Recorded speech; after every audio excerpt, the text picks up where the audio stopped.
channel Ngulik Horor.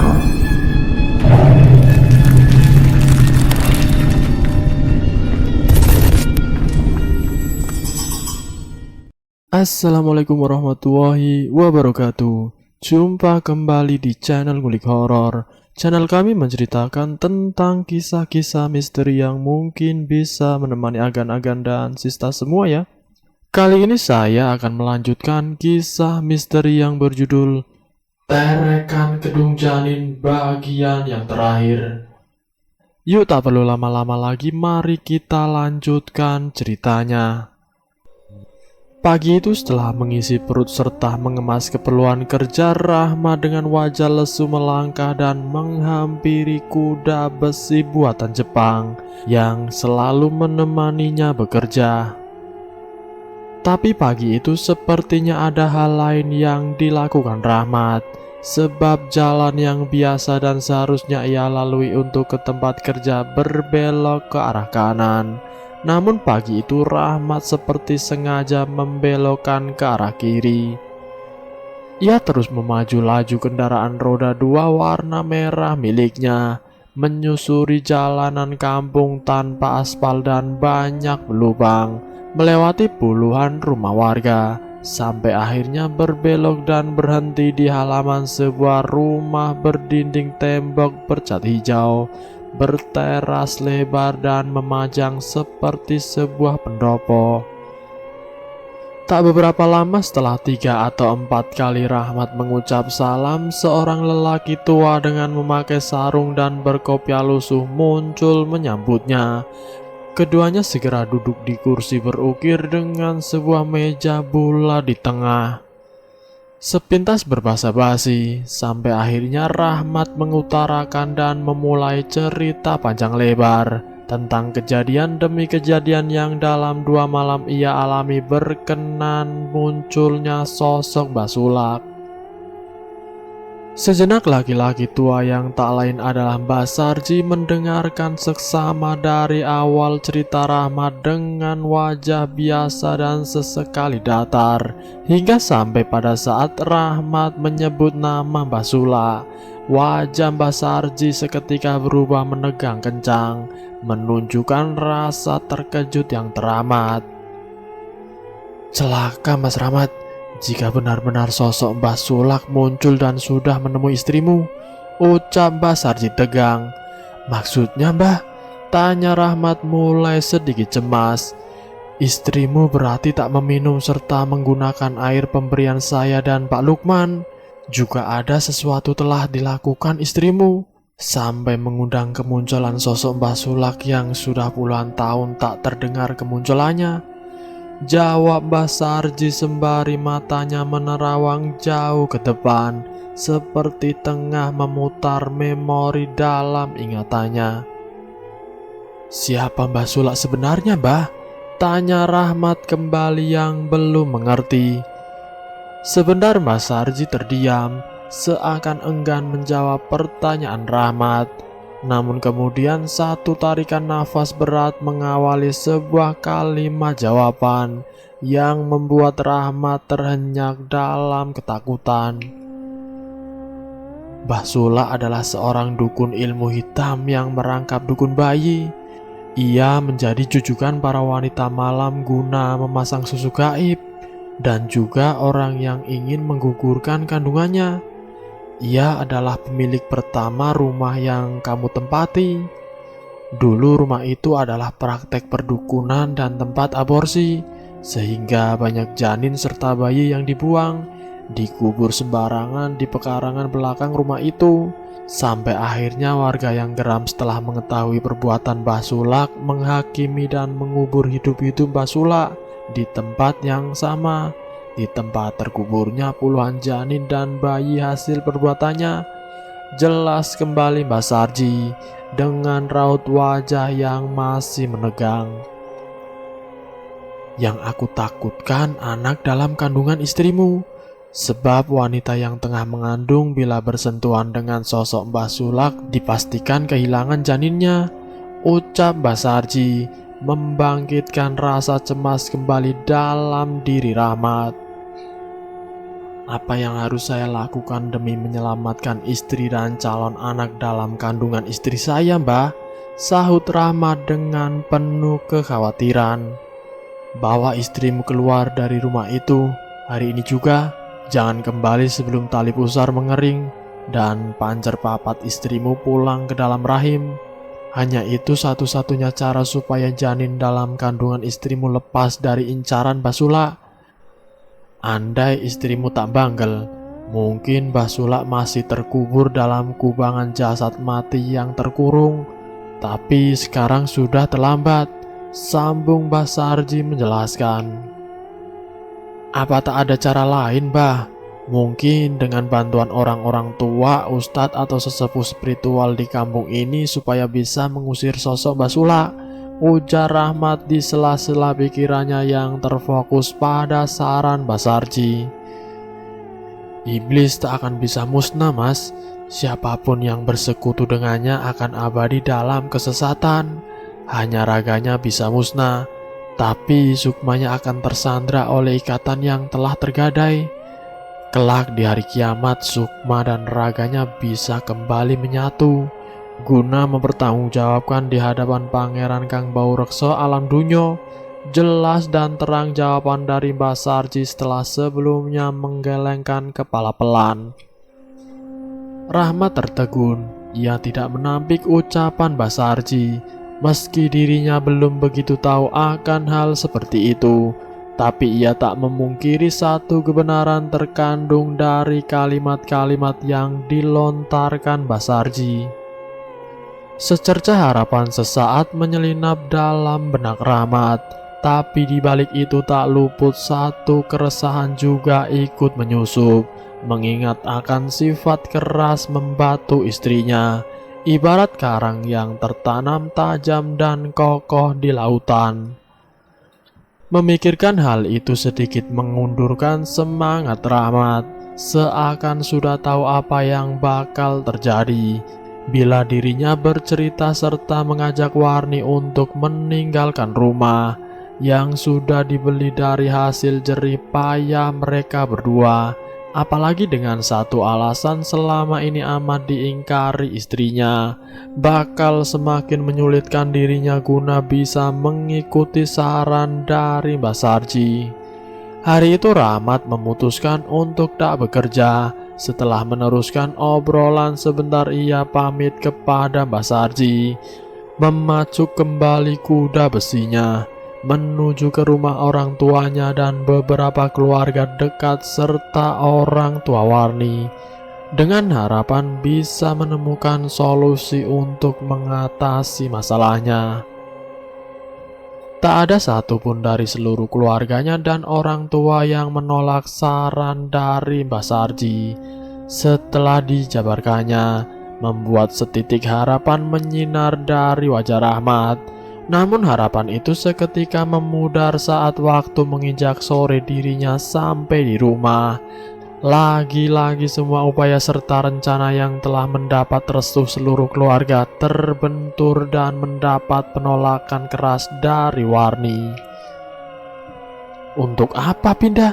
Di sana maupun di sini sama, Mas, ujar Warni tak setuju setelah mendengar semua penjelasan dan ajakan Rahmat. Ya dek, tapi ini demi kebaikan kita semua. Aku ingin calon anak kita sehat, lahir dengan selamat, timpal Rahmat berusaha meyakinkan. Loh, kenapa dengan calon anak kita? Dia sehat, Mas. Bahkan aku jauh lebih baik sekarang setelah diurut dan minum ramuan dari Mbah Sula, bantah Warni dengan datar. Meski tak terkesan keras ucapan Warni, namun sanggup membuat Rahmat terhenyak. Wajahnya seketika menegang mendengar nama Mbah Sula dan kalimat ramuan terucap dari bibir istrinya. Justru itu, Dek, aku mengajak kamu untuk sementara pindah. Dek, Mbah Sula itu pemilik pertama rumah ini, dan dia sudah meninggal puluhan tahun silam terkubur tanpa terurus di belakang rumah. Sedikit bergetar suara Rahmat, berusaha menjelaskan alasan intinya. Mas, Kamu jangan ngaco. Dari mana kamu dapat cerita seperti itu? Tanya Warni sembari bangkit dari duduknya, seperti terkejut mendengar ucapan Rahmat.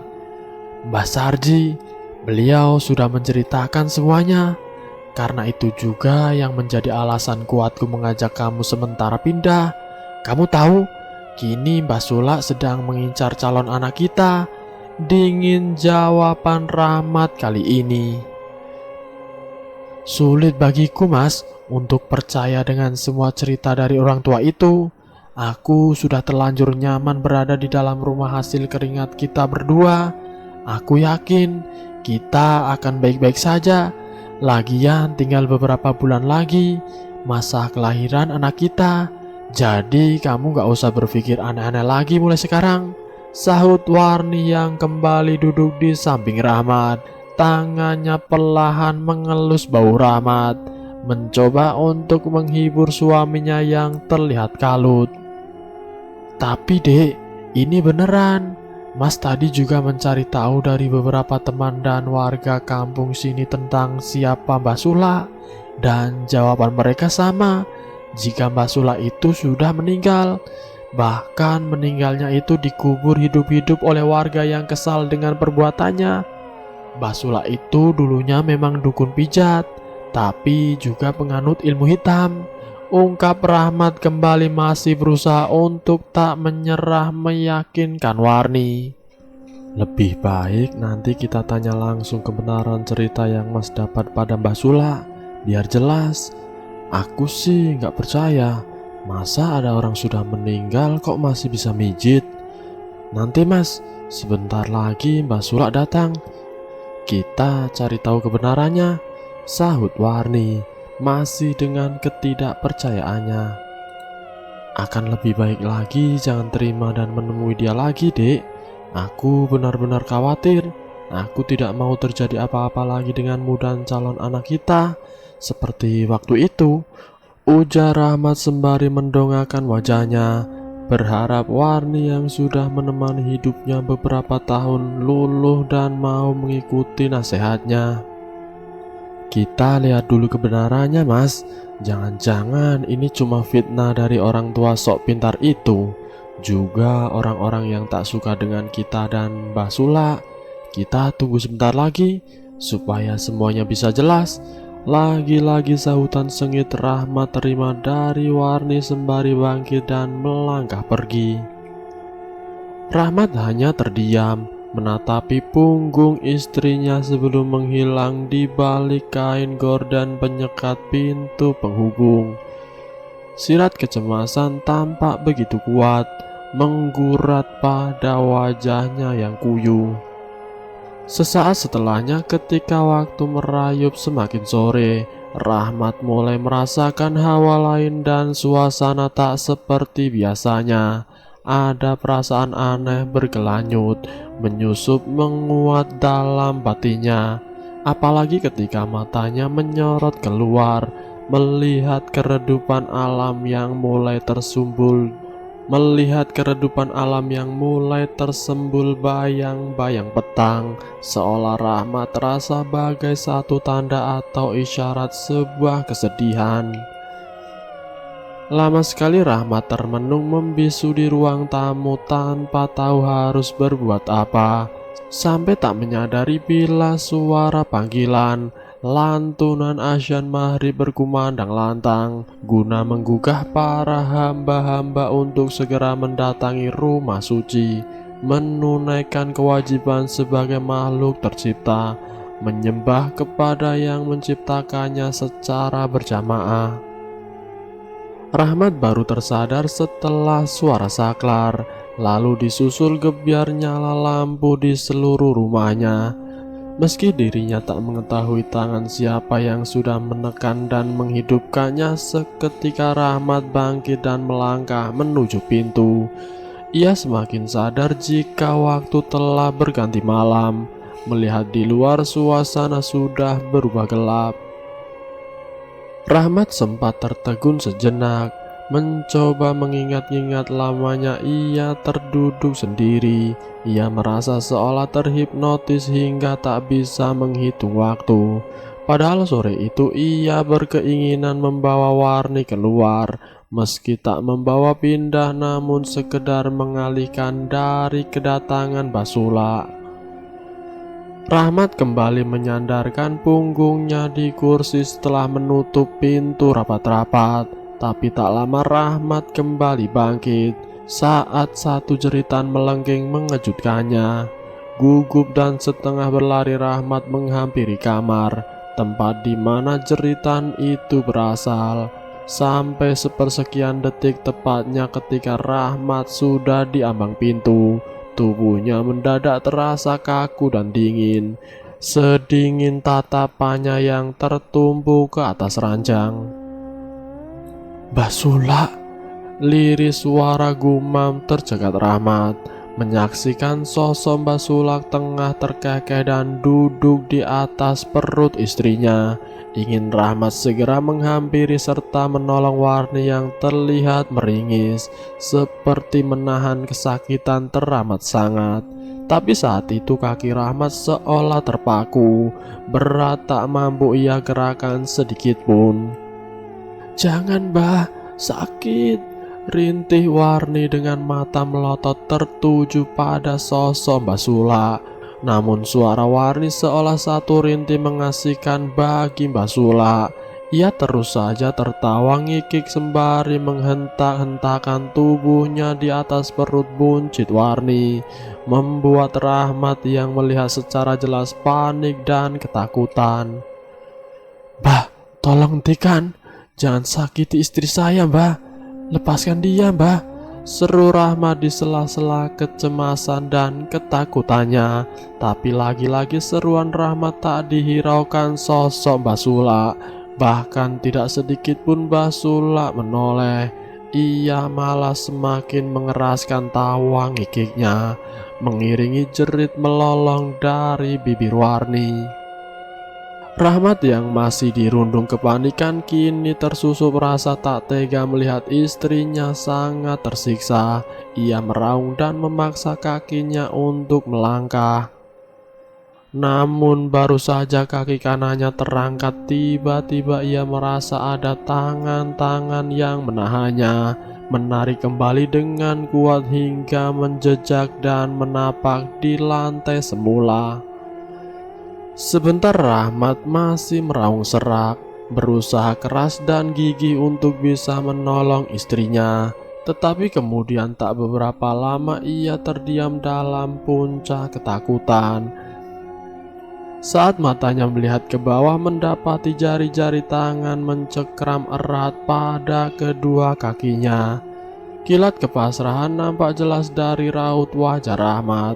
Tubuhnya serasa tak bertulang. Menyadari sekeliling tempatnya berdiri sudah dirubung sosok-sosok bocah kecil berkain sewek dengan bola mata membulat kecil berwarna putih rata.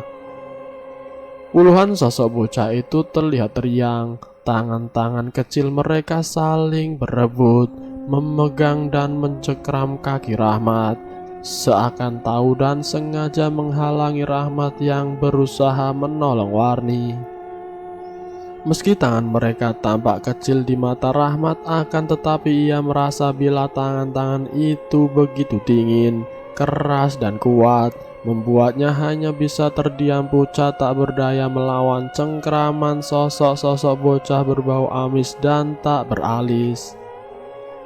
Linangan air mata Rahmat akhirnya meleleh dibarengi rasa ngeri ketika tak lama kemudian dirinya kembali mendengar lolongan menyayat dari istrinya saat Basula yang sudah turun dan berdiri di samping Warni menarik paksa sesuatu dari dalam perut melalui jalan lahir istrinya. Tawa ngikik panjang Basula disambut renggekan riang puluhan sosok bocah tak berbaju dan berkepala pelontos sebentar menghias dalam kamar Rahmat. Manakala tangan itu Basula berhasil mengambil sebuah gumpalan sebesar kaki manusia dewasa dari dalam perut Warni. Bau amis bercampur arus spontan menyeruak, menyengat berasal dari tangan Basula yang sedang menimang-nimang gumpalan merah kehitaman dan berlumuran darah. Basula terus-menerus tertawa ngikik tiada henti, sebelum akhirnya terdiam dan melototkan bola mata putihnya ke arah Rahmat, menggigil tubuh Rahmat. Jiwanya terguncang hebat saat Basula berjalan pelan mendekatinya sambil mengacungkan gumpalan yang dirinya tahu adalah janin calon anak pertamanya. "Sudah aku bilang, anakmu bagus kan?" Semakin menggigil gemetar tubuh Rahmat mendengar ucapan dan seringai sinis dari bibir Basula yang telah berdiri tepat di hadapannya.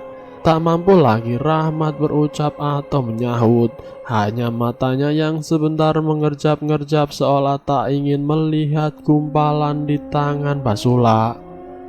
Apalagi saat wajah tua penuh keriput Basula mendekat dan tinggal berjarak beberapa senti dari wajahnya. Tubuh Rahmat seakan mati rasa, tak lagi merasakan degup jantung dan desiran darah mengalir. Yang ada yang terasa olehnya saat itu hanya sapuan dengan nafas menebar aroma amis, bercampur bau kapur barus dari sosok berbola mata putih rata, yaitu Basula. "Anakmu sekarang aku yang merawat, sebagai ganti batalnya pengakuan dan ingkarnya istrimu atas keberadaan kami di sini telah lebih dulu daripada kalian." Tak kuasa lagi Rahmat menahan lelupan rasa takut bercampur amarah mendengar kalimat Basula bila gumpalan yang disodorkan tepat di wajahnya adalah janin calon anak dari rahim istrinya yang telah diambil paksa meski belum sempurna. Hanya raungan serak saat itu terdengar dari tenggorokan Rahmat. Lirih lemah terkalahkan oleh riuh suara bocah-bocah berkain sewek, mengiringi tawa ngikik sosok Basula yang melangkah perlahan meninggalkan Rahmat. Tubuh Rahmat seketika goyah, tergerak dan roboh saat kakinya gemetar tak mampu menopang lagi. Ia terduduk bersimpuh, menangis pelan sebelum bangkit memaksa kakinya berayun mendekati ranjang tempat Warni terbaring. Tangis meraung akhirnya pecah dan keras ketika matanya mendapati kubangan darah di sela-sela dua kaki istrinya bagian atas. Tak mampu lagi Rahmat menahan kepedihan yang menggurat tajam, menusuk dan mengobrak-ngabrik jiwanya. Namun tak lama raungan Rahmat terhenti, manakala tangannya merasakan denyut nadi dari pergelangan tangan istrinya. Satu harapan kembali muncul dalam diri Rahmat saat tahu masih ada nafas dalam diri Warni yang semula dirinya kira telah meninggal.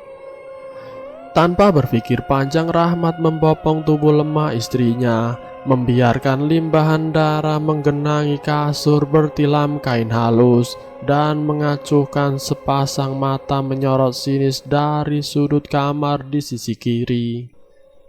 Teriakan panik Rahmat seketika mengundang perhatian tetangga sekitar, membuat beberapa lelaki yang kebetulan melihatnya membopong tubuh Warni berdatangan dan segera membantu. Sampai akhirnya dalam beberapa puluh menit saja Warni bisa sampai di sebuah puskesmas desa.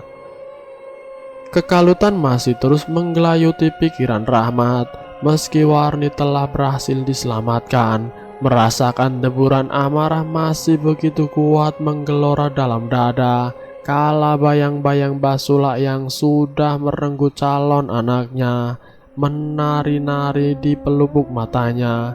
Rasa sesal dan amarah Rahmat semakin memuncak ketika Warni dinyatakan telah keguguran dan tidak bisa lagi mengandung sebab akibat luka rahimnya harus diangkat. Malam itu juga Rahmat menghubungi seluruh keluarganya. orang tua serta mertuanya. Tak berapa lama mereka pun berdatangan, termasuk Mbok Ngah dan Pak Kasdi yang ikut menunggui Warni. Setelah menceritakan dan bermusyawarah sekilas, Rahmat memutuskan kembali ke rumah, berniat mengambil beberapa helai pakaian sebagai ganti, juga membersihkan darah bekas keguguran Warni yang sempat ia lihat mengotori di atas ranjang sebelum mengering. Entah jam berapa tepatnya, saat itu Rahmat tak bisa memastikan, tapi melihat jalanan yang mulai terlihat lenggang, Rahmat menduga jika waktu saat itu mulai merangkak larut. Sunyi dan sepi memudahkan dan mempercepat laju kendaraan Rahmat. Hingga tak lebih 40 menit menempuh perjalanan, akhirnya ia pun sampai. Perasaan carut-marut yang menghias benak sedari puskesmas seketika berubah tak nyaman kala kakinya mengalah ke dalam. Ada satu siratan aneh dalam batinnya, mulai dari pertama masuk hingga sampai di dalam kamar. Sejenak Rahmat terdiam di sisi ranjang. Ia terkesiap terkejut melihat kain tilam halus pembungkus kasur terlihat bersih dan rapi. Tak percaya dengan penglihatannya, Rahmat mendekatkan wajah mencoba meyakinkan diri. Akan tetapi dari itu semua semakin melipat gandakan perasaan aneh dan rasa terkejutnya. Jelas bagi Rahmat, saat meninggalkan kamar sewaktu membopong tubuh lemah Warni, kain kasur bersimbah darah dan lendir berbau amis dan arus. Namun kini genangan darah dan lendir telah lenyap. Bahkan indera penciumannya saat itu membaui wangi bunga tak asing di tempat yang ia yakini sebagai awal dirinya melihat genangan darah. Sedetik, 2 detik, sampai beberapa tarikan nafas kemudian, Rahmat masih termenung, terduduk di samping ranjang, menyesapi wewangian kembang yang biasa tumbuh di tanah kuburan, sebelum satu tiupan angin lembut menyapu wajah dan leher, membuat bulu-bulu halusnya berdiri merinding. Cepat-cepat Rahmat bangkit dan mendekati lemari kayu yang berada di sudut kiri kamar bersampingan dengan jendela.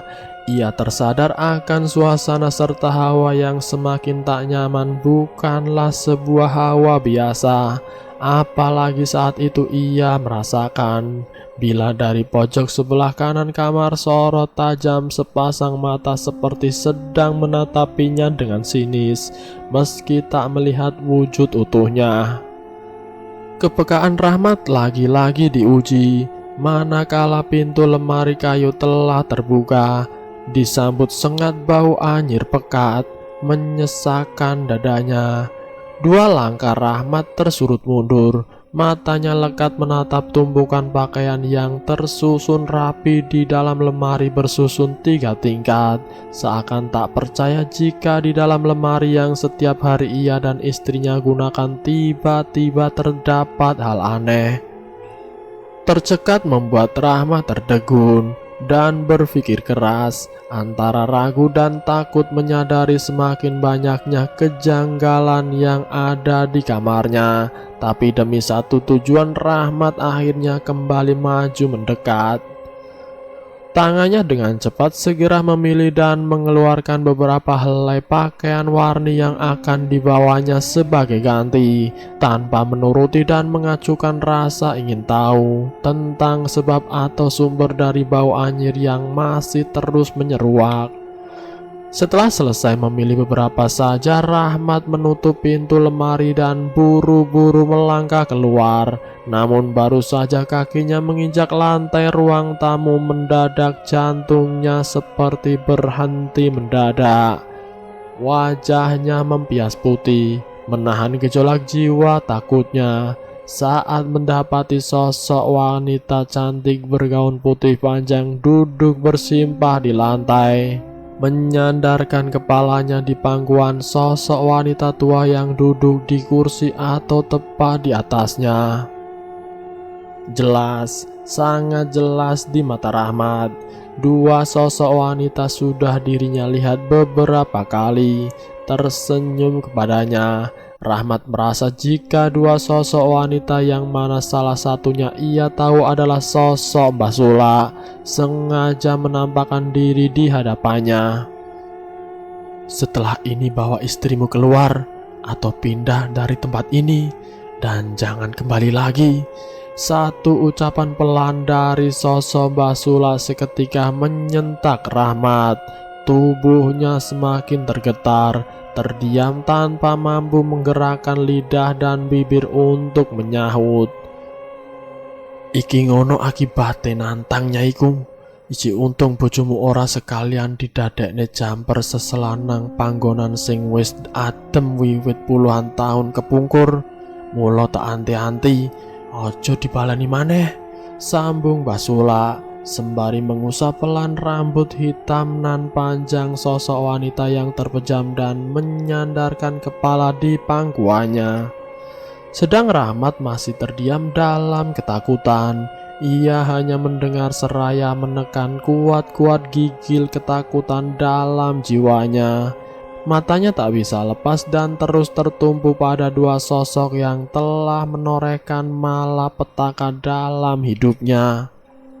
Tak berselang lama Rahmat kembali tergelak mati rasa, seperti tidak sanggup lagi menahan gelombang rasa takut. Saat sosok wanita di pangkuan Mbah Sula perlahan mengangkat wajahnya. Pelan tapi pasti, sosok dengan raut wajah pucat pasi tanpa alis serta berbola mata putih rata mendekati tempat Rahmat berdiri. Berjalan mengitari sampai beberapa kali tubuh Rahmat sebelum melangkah pergi menuju ke arah belakang, meninggalkan aroma bunga kamboja dan suara gemersek dari juntayan panjang rambutnya yang menyapu lantai. Tak ada ucapan apapun dari sosok wanita disebut Mbah Sula sebagai nyai. Wajahnya pun terlihat datar ketika berjarak beberapa jangkal dari wajah Rahmat. Namun dari sorot mata putihnya Rahmat tahu bila ada kemarahan di dalamnya. Rahmat akhirnya mampu menggerakkan tubuh bekunya. Setelah hal yang sama dilakukan, sosok Mbah Sula menyusul sosok wanita yang sudah berlalu lebih dulu, meninggalkan dirinya. Sesaat Rahmat menyadarkan tubuh di tembok dinding pembatas kamar, berusaha mengatur deru nafas dan memulihkan jiwa takutnya. Lalu tak berapa lama langkah goyahnya mengayun keluar meninggalkan rumah penuh kengerian yang ditimbulkan ulah dari kesombongan istrinya sendiri. "Ada apa nak Rahmat? Sepertinya kamu ketakutan," ucap Pak Kasdi melihat Rahmat yang baru tiba di puskesmas dengan wajah pucat, menyiratkan satu ketakutan. "Tidak apa-apa Pak, saya baik-baik saja," jawab Rahmat berusaha menutupi. "Tidak nak, Bapak tahu betul dengan kamu. Jadi Bapak yakin pasti ada sesuatu yang kamu sembunyikan. Apakah soal Warni yang divonis tak bisa lagi mempunyai anak?" tanya Pak Kasdi mengejar sikap Rahmat yang dirasa tak seperti biasanya. Rahmat hanya terdiam. Matanya menatap lurus ke arah pintu kamar tempat Warni terbaring ditemani Mbok Ngah dan salah satu kerabat dekatnya. Nafasnya masih terlihat menderu pelan, mengiringi keraguan saat ingin menceritakan semua yang baru ia alami. Pak Kasdi sendiri hanya menatap penuh iba pada sosok Rahmat menantu yang ia kenal pendiam dan sangat sabar dalam segala hal. Dadanya ikut bergemuruh melihat kilatan beban yang begitu besar dan berat dari wajah Rahmat. Setelah beberapa kali mengalami kejadian aneh sampai akhirnya memuncak dengan kehilangan calon buah hati yang lama ia dambakan, satu helaan nafas panjang terdengar dari Rahmat sebelum wajahnya terpaling dan menatap lekat pada raut penuh kerutan milik mertuanya. Jujur saya terpukul dengan keadaan Warni, Pak. Tapi saat ini bukan hanya itu yang menjadi beban bagi saya. Lirih dan berserak suara Rahmat mencoba mengawali ungkapan beban yang ia tahan. Beban apa lagi yang kamu rasakan, Nak? Ceritalah supaya Bapak tahu dan bisa sama-sama mencari solusinya, sahut Pak Kasdi antusias. Saya rasa rumah itu akan saya jual, Pak. Saya dan Warni harus pindah dari tempat itu. Sedikit terkejut Pak Kasdi mendengar ucapan Rahmat. Ia terdiam dan sebentar tertunduk sebelum kembali menegak kala mendengar Rahmat mulai bercerita. Bercampur aduk saat itu pikiran Pak Kasdi yang dengan seksama mendengarkan semua kejadian tengah diceritakan Rahmat. Perasaannya menjadi tak enak, penuh sesal dan malu setelah Rahmat mengakhiri cerita panjangnya. Cerita petaka buah dari kecongkakan darah dagingnya sendiri mengakibatkan bertubi-tubi bencana pada suami dan orang lain. Nak Rahmat, kamu yang kuat ya. Maafkan Warni, maafkan juga Bapak yang tak bisa mengendalikannya, ucap Pak Kasdi setelah Rahmat merampungkan cerita dan sama-sama terdiam. Tidak, Pak, Bapak tidak bersalah. Justru sayalah yang seharusnya bertanggung jawab. Sayalah yang pantas disalahkan karena saya sendiri gagal untuk menjadi pelindung bagi Warni, sahut Rahmat seraya menggelengkan kepalanya pelan. Kita berdoa saja, semoga setelah ini Warni bisa menyadari kesalahan dan kekeliruan serta bisa merubah cara berpikirnya, tukas Pak Kasdi dengan mendoakan penuh pengharapan yang diamini oleh Rahmat. Percakapan dengan bumbu musyawarah antara Rahmat dan Pak Kasdi berlanjut sampai suara tahrim terdengar dari masjid besar yang terletak di sebelah kantor kecamatan. Dengan keputusan Rahmat dan Warni untuk sementara tinggal bersama Pak Kasdi dan Bonga sebelum rumah yang menjadi saksi kelam kehidupan Rahmat terjual, akan tetapi rupanya hal itu tak mulus berjalan. Kembali dan lagi rencana yang sudah membulat antara Rahmat dan Pak Kasdi tertunda dengan sikap Warni. Berawal dari kesadaran Warni sore itu, setelah lebih dari 30 jam ia pingsan saat Warni menangis pilu penuh kesedihan mendengar kejadian yang sudah merenggut janin dan rahimnya. Ia terlihat teramat trauma dan seperti belum bisa menerima kenyataan. Namun di balik itu semua, satu kilatan amarah dan dendam tampak menggurat tajam dari sorot matanya. Selama 4 hari Warni dirawat dan mulai membaik, tapi selama itu juga ia lebih banyak terdiam dan seperti enggan berucap. Perubahan sikapnya itu sempat disambut positif oleh Rahmat dan kedua orang tuanya yang sangat berharap akan perubahan sifat dan cara berpikir Warni setelah mengalami kejadian itu. Namun mereka rupanya salah dalam menyikapi diamnya Warni. Hal itu tercermin tepat di hari kelima, ketika keadaannya semakin membaik dan diizinkan pulang dengan menjalani berobat jalan. Saat itulah Rahmat mengutarakan keinginan yang telah disetujui Pak Kasdi dan Bonga bahwa akan sementara pindah ke rumah orang tua Warni dan berniat menjual rumah mereka sendiri yang telah menorehkan luka dan malapetaka. Namun seperti sebelumnya, sikap kekeh batunya kembali menolak untuk tinggal bersama dengan orang tuanya meski hanya sementara. Mas, itu adalah rumah hasil jerih payah kita. Itu impian kita selama ini. Aku tetap tidak setuju jika rumah itu dijual, bantah Warni dengan memalingkan raut wajahnya ke arah jendela kamar puskesmas tempatnya ia dirawat. Dek, aku tak mau lagi berdebat denganmu. Sudah cukup kerasnya prinsipmu telah menghancurkan impian kita. Aku tak mau lagi hidup dalam bayang-bayang ketakutan setiap hari di rumah itu. Tegas kali ini ucapan Rahmat, tapi itu belum cukup untuk menggoyahkan pancang prinsip Warni yang masih menancap kuat. Mas, ketakutan yang Mas Rahmat rasakan itu terlalu berlebihan. Aku tahu dan percaya ini ulah Mbah Sula. Aku percaya kalau dia wanita iblis. Tapi apa hanya karena dia kita harus keluar dari rumah itu? Sahut Warni masih dengan teguh membela keyakinannya. Apa masih belum cukup semua yang kita alami? Apa harus menunggu saya atau kamu menjadi korban selanjutnya setelah calon anak kita yang mereka ambil? Kalau itu maumu, silakan. Kalau itu yang kamu hendaki, aku tak bisa lagi memaksamu. Tapi aku juga tak bisa menemanimu jika tetap di rumah itu. Pelan dan parau suara Rahmat. Wajahnya menunduk seakan pasrah akan keputusan yang diambil istrinya. Mas, kamu? Sedikit menjerit kali ini Warni mengetahui maksud dari ucapan Rahmat yang seolah memberinya satu pilihan dengan tegas.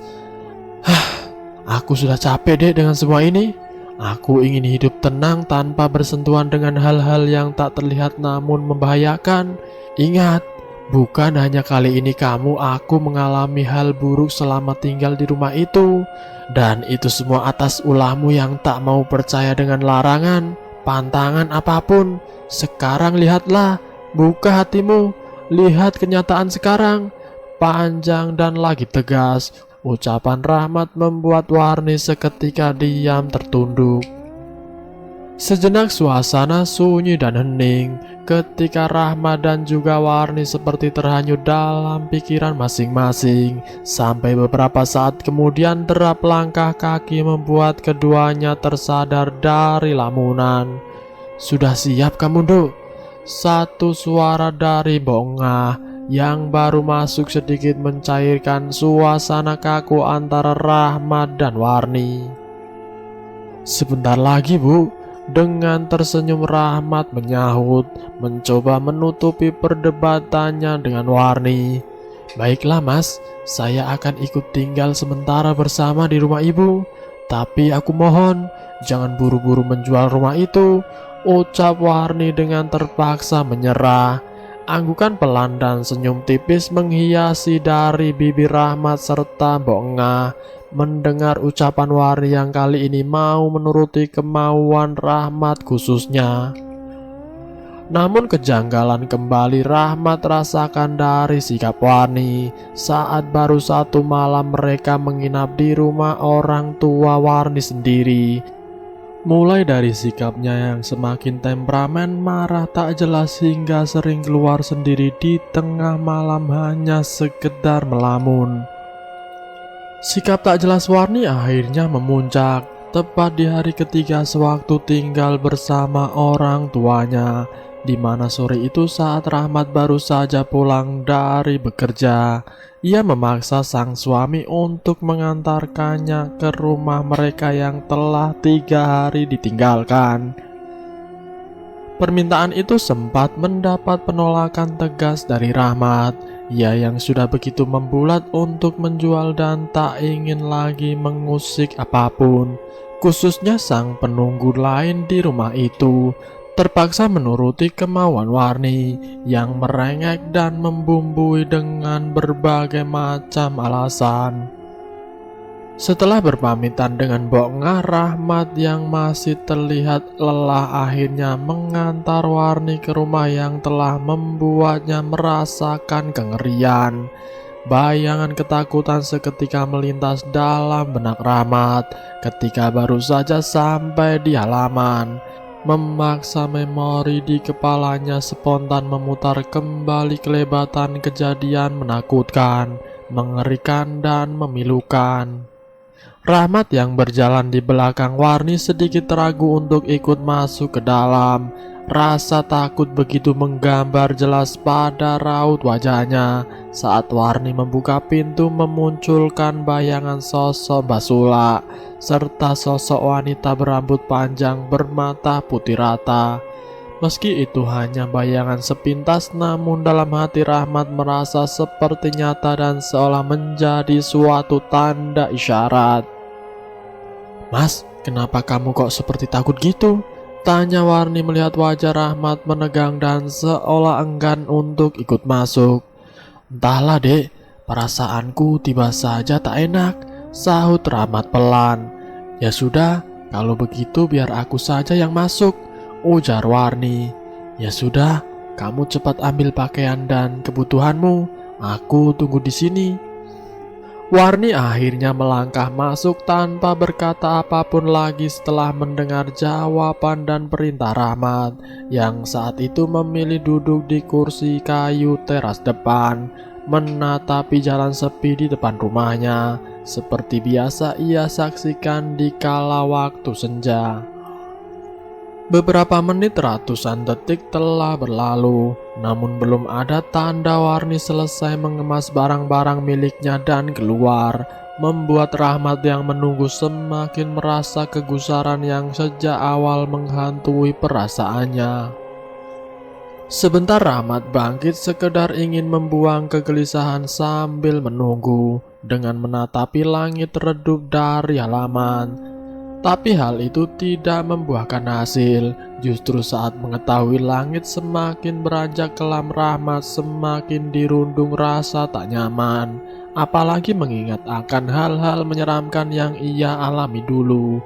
Hampir kesemuanya di waktu tepat seperti saat sekarang membuat perasaannya tidak karuan. Rahmat akhirnya memutuskan untuk masuk ke dalam, berniat melihat dan membantu Warni. Langkahnya sempat terhenti sejenak saat tubuhnya baru memasuki ruang tamu. Kala itu Rahmat merasakan betul hawa dalam rumah yang baru dikosongkan 3 hari terasa begitu sinung dan sedikit lembab. Namun Rahmat tetap meneruskan melangkah masuk, menepis pikiran liar serta menekan rasa takutnya. Gemuruh degup jantung Rahmat seakan terpacu kencang ketika melihat kamarnya dalam keadaan kosong. Tidak ada sosok istrinya, tak ada tas maupun ransel yang dibawa Warni untuk mengemas barang kebutuhannya. Yang ada saat itu hanya bau wangi kembang Kamboja menyengat serta keredupan dari cahaya lampu kamar. Bingung dan panik mulai menghinggapi Rahmat yang tak mendapati sosok istrinya. Padahal dalam hitungan waktu menurut pikirannya seharusnya Warni sudah selesai mengemasi barang-barang miliknya. Rahmat akhirnya meninggalkan kamar dan mencoba mencari Warni ke arah belakang. Melangkah penuh rasa khawatir sambil memanggil-manggil pelan. Namun sesampainya di dapur ruang terakhir dalam rumahnya, sosok Warni juga tidak dijumpainya. Bahkan suara panggilan yang masih keras keluar dari mulutnya juga tak bersahut meski sudah mengeras dan lantang. Kekhawatiran serta kecemasan Rahmat semakin memucat, manakala sampai hari mulai gelap namun belum juga menemukan sosok istrinya. Lama Rahmat mencari dan memeriksa di dalam rumah, memeriksa tiap-tiap ruangan yang ada, sambil terus memanggil tapi tetap saja nihil.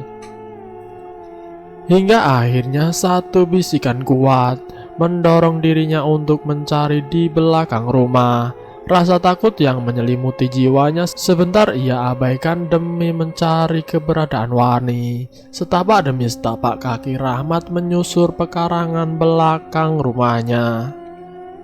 Cahaya membulat dari pancaran senter di tangan kanannya sedikit membantu penglihatannya dari suasana gelap waktu malam yang baru menyapa alam. Kelegaan sekilas menyirat di wajah Rahmat kala cahaya senternya menangkap punggung satu sosok yang berdiri membelakangi.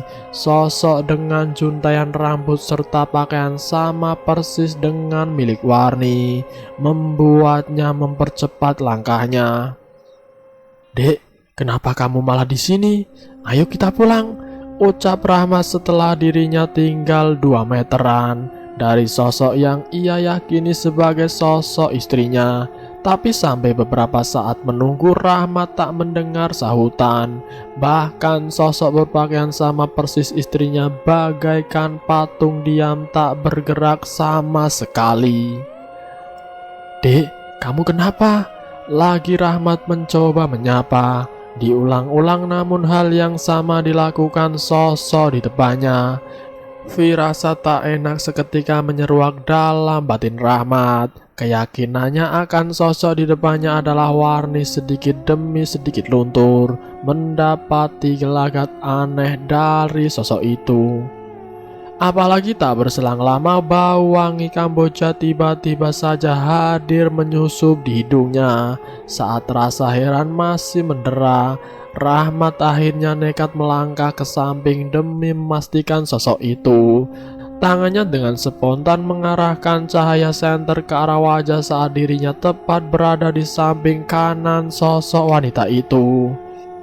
Dan betapa terkejutnya Rahmat kala matanya dengan jelas melihat raut muka putih pasi, berhias dua cairan merah mengalir dari dua bola matanya. "Tidak, kamu bukan Warni," ucap Rahmat bergetar setelah tersurut mundur 2 langkah. Selintas sosok sama persis Warni tertunduk, sebelum kemudian kembali mengadah dan perlahan berpaling ke arah Rahmat dengan tatapan mata sayu melemas seolah penuh penyesalan, hingga menggulirkan 2 lelehan darah dari 2 lubang matanya. "Kamu bukan istriku, kamu bukan Warni," seru Rahmat di sela-sela tekaan rasa takutnya. Lutut dan tubuhnya semakin terasa lemah tak bertulang kala sosok persis istrinya memalingkan wajah, menjulurkan tangan serta jari telunjuk yang mengarah ke tempat rerumpunan bambu.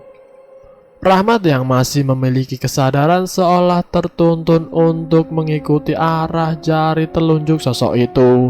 Matanya perlahan menatap rerimbunan yang bergerumbul gelap. Tak ada apapun yang tertangkap bola mata Rahmat saat itu.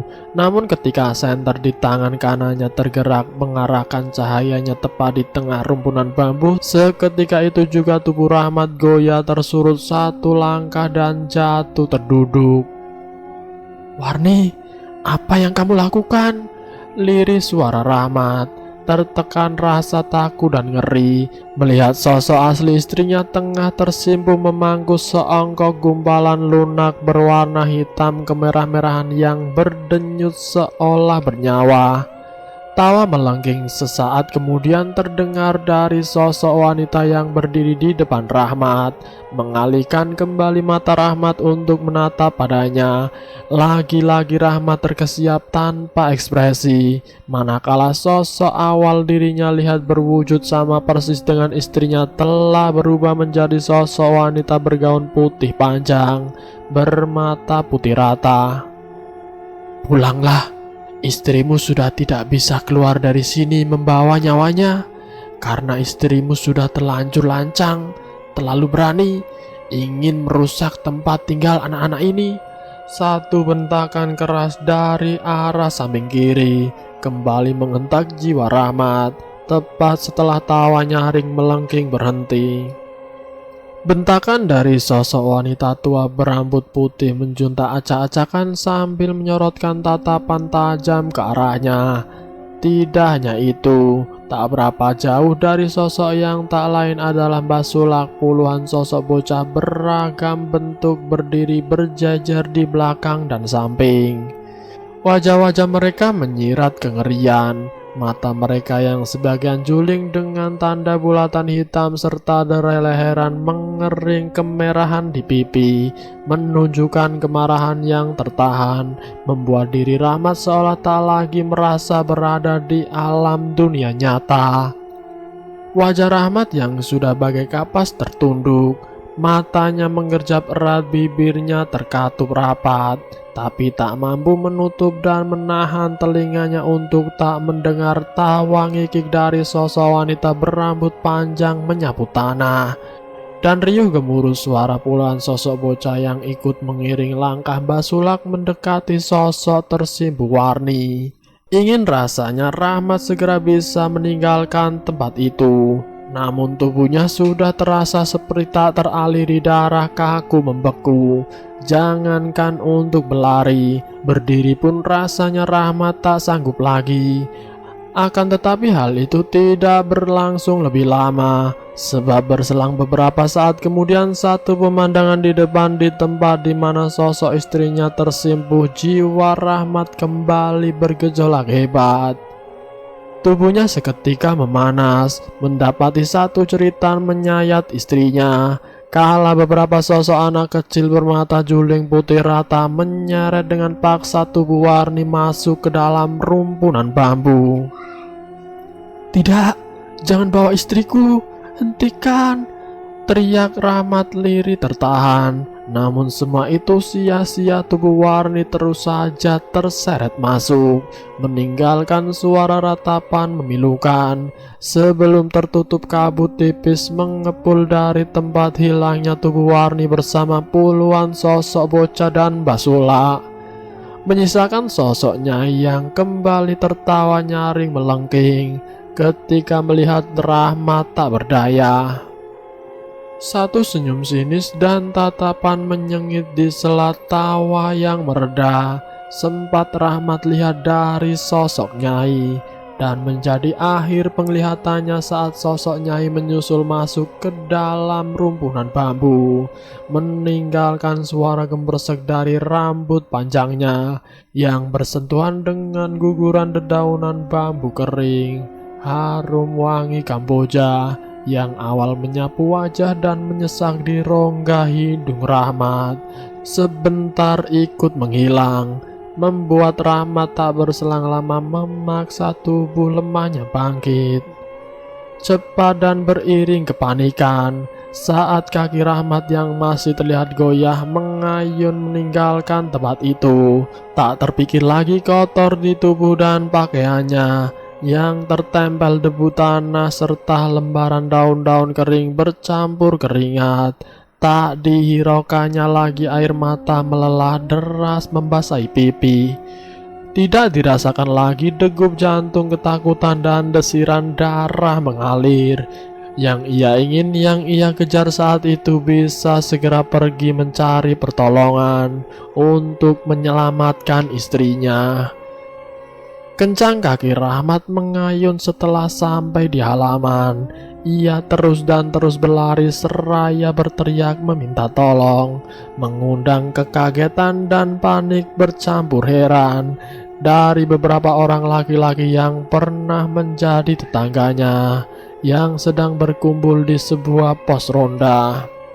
Tak lama kerumunan puluhan lelaki dan beberapa perempuan tampak mengerubung, mengelilingi tubuh Rahmat yang kembali tersungkur kelelahan.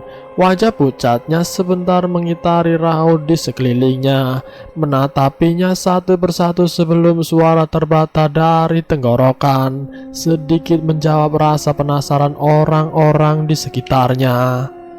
Deru nafas Rahmat sedikit melonggar setelah satu gelas air putih yang disodorkan salah seorang. Ia teguk tak bersisa, tapi tak lama raung tangisannya pecah saat teringat kejadian yang menimpa istrinya.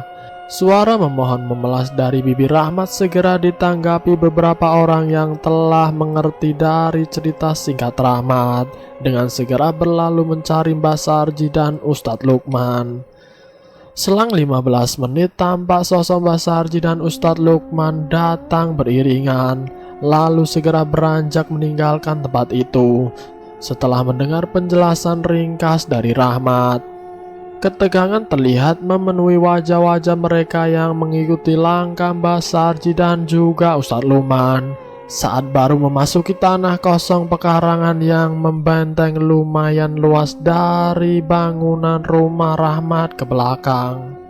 Sejenak Mbah Sarji yang berjalan paling depan menghentikan langkahnya saat akan melewati parit kecil berjembatan papan. Urat leher dan wajahnya terlihat tertarik mengencang. Kala dua bola matanya melihat ke arah rumpunan bambu yang terlihat terang, terbantu dari paparan cahaya beberapa senter. Suasana seketika hening.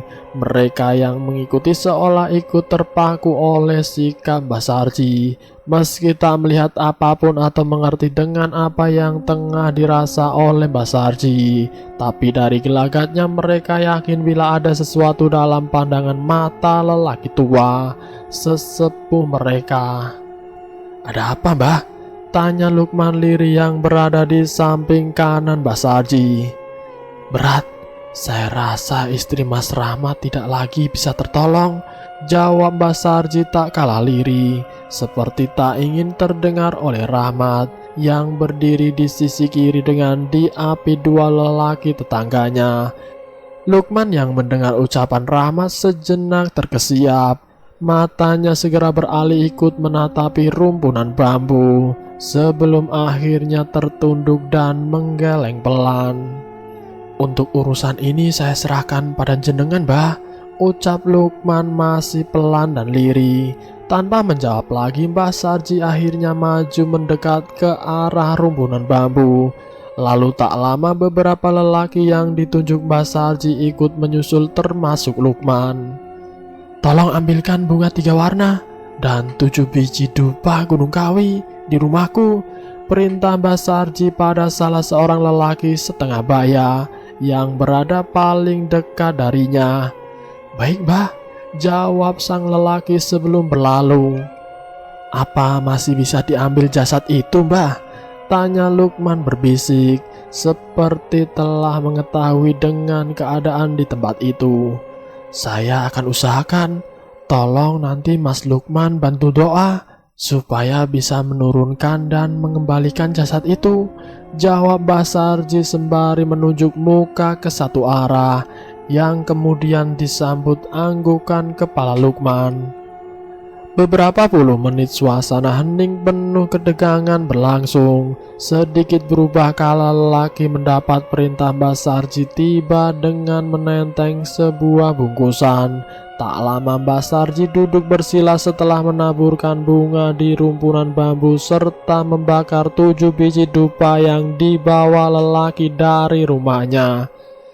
Lukman yang mendapat isyarat Mbah Sarji segera ikut bersila di belakang. Lalu disusul 4 lelaki sekaligus yang juga atas perintah Mbah Sarji. Detik menit telah berlalu. Rahmat serta orang-orang yang menunggu Mbah Sarji, Ustadz Lukman dan beberapa orang lainnya penuh ketegangan. Hawa anyep sangat dirasakan semua orang di tempat itu. Debaran rasa takut memenuhi raut mereka yang mulai terbasahi bulir-bulir bening keluar dari pori-pori kulit masing-masing. Apalagi kepulan asap menebarkan bau wangi khas dari 7 buah dupa yang terbakar, semakin membuat jantung dan dada mereka berdegup bergemuruh tidak beraturan. Hanya Rahmat kala itu yang sudah seperti hilang rasa takut di hatinya. Wajahnya terlihat lekat menyirat kecemasan, menanti dan berharap istrinya bisa diselamatkan. Namun harapannya bertolak dengan kenyataan yang diterimanya beberapa waktu kemudian. Berawal dari suara gemeresak dari dalam rumpunan bambu, lalu tak lama disambut satu jeritan dari salah seorang lelaki yang berdiri paling depan atau tepat di sisi parit kecil, membuat suasana seketika gaduh hingga membuat Mbah Sarji, Lukman dan 4 orang yang tengah duduk bersila spontan berdiri. Kegaduhan semakin ramai riuh oleh ucapan istighfar yang lantang bersahutan dari bibir orang-orang yang mendekat dan ikut melihat ke arah parit. Setelah ditunjukkan oleh lelaki pertama berteriak, "Astagfirullah, astagfirullah," ucap Lukman bersahutan dengan yang lain saat ikut melihat ke dalam parit tak seberapa dalam, di mana dia, Mbah Sarji dan semua yang ada di tempat itu dengan bantuan seluruh cahaya senter begitu jelas, bahkan sangat jelas melihat satu sosok tubuh telentang berlumur-lumur. Sosok tubuh yang tak lain adalah milik Warni langsung membuat tubuh Rahmat sebentar meronta sebelum akhirnya roboh dalam papahan dua orang. Ia tak kuat, tak mampu melihat kenyataan istrinya terkapar tanpa nyawa dan dalam keadaan mengenaskan. Matanya membeliak melotot ke atas, mulutnya ternganga lebar hingga terangkat sedikit rahangnya, seperti merasakan ketakutan dan sakit teramat sangat sebelum ajal datang menghampirinya. Malam itu juga suasana kampung geger dengan berita kematian Warni di tempat yang oleh mereka warga kampung sekitar disebut Kedung Terekan, di mana sebutan itu tersemat lekat sebab cerita masa lalu yang mengerikan. Tempat yang sempat kengeriangannya mereda beberapa tahun, kini kembali menjadi buah bibir setelah menelan korban atau mengambil nyawa Warni. Namun dari semua itu, dari segala malapetaka yang menimpa Warni sampai pada kematiannya yang tragis, tak banyak rasa simpati ditunjukkan warga sekitar. Mereka lebih pada rasa takut akan tempat yang kembali atau bahkan semakin mereka anggap angker setelah kematian Warni dari malam itu. Penyesalan kesedihan menggurat jelas di wajah Rahmat. Matanya tak lepas tertumpu pada sosok jasad istrinya di sepanjang jalan hingga tiba rumah Mbok Ngah dan Pak Kasdi. Isak tangis jerit histeris memilukan membahana sahut menyahut di dalam rumah tembok bercat kuning milik Pak Kasdi setelah kedatangan tubuh kasar Warni anaknya tanpa nyawa, hingga sampai pada prosesi pensucian, pengkafanan dan pelaksanaan fardu kifayah. Rahmat mengikuti dengan diam. Pikirannya kosong, jiwanya terguncang melihat kenyataan istrinya telah terbujur berbalut kain putih berikat tali-tali kecil menguncap di atas kepala, berhias kapas-kapas putih di beberapa bagian tubuhnya, menebarkan wangi khusus dan khas pada jasad, menandakan satu isyarat lambaian dan salam perpisahan untuk dunia beserta isinya yang selama ini ia kejar, ia banggakan namun tak lagi memberi arti apapun. Apalagi saat seonggok tubuh yang dirawatnya sewaktu bernafas tertahan paksa di dalam tanah berukuran sempit tanpa cahaya. Tak satu pun barang kebanggaan yang ia dapat ia beli dari hasil jerih payahnya yang menemani tidur panjangnya di tempat gelap dalam kesendirian. Dan selesai. Itulah akhir kisah misteri yang berjudul Terekan Kedung Janin. Semoga video kali ini bisa menjadi pembelajaran buat kita semua, agar kita lebih berhati-hati lagi dengan apa yang kita lakukan, dan tidak lagi menyepelekan omongan orang zaman dulu. Semoga kita semua selalu dalam lindungannya, dan semoga kita semua dijauhkan dari hal-hal yang buruk. Ambil sisi positifnya dan buang jauh-jauh sisi negatifnya. Terima kasih sudah mampir di channel kami. Jika kalian tertarik dengan video kami, silahkan tekan tombol like, share, dan komen. Tekan subscribe untuk mengikuti video kami selanjutnya. Wassalamualaikum warahmatullahi wabarakatuh.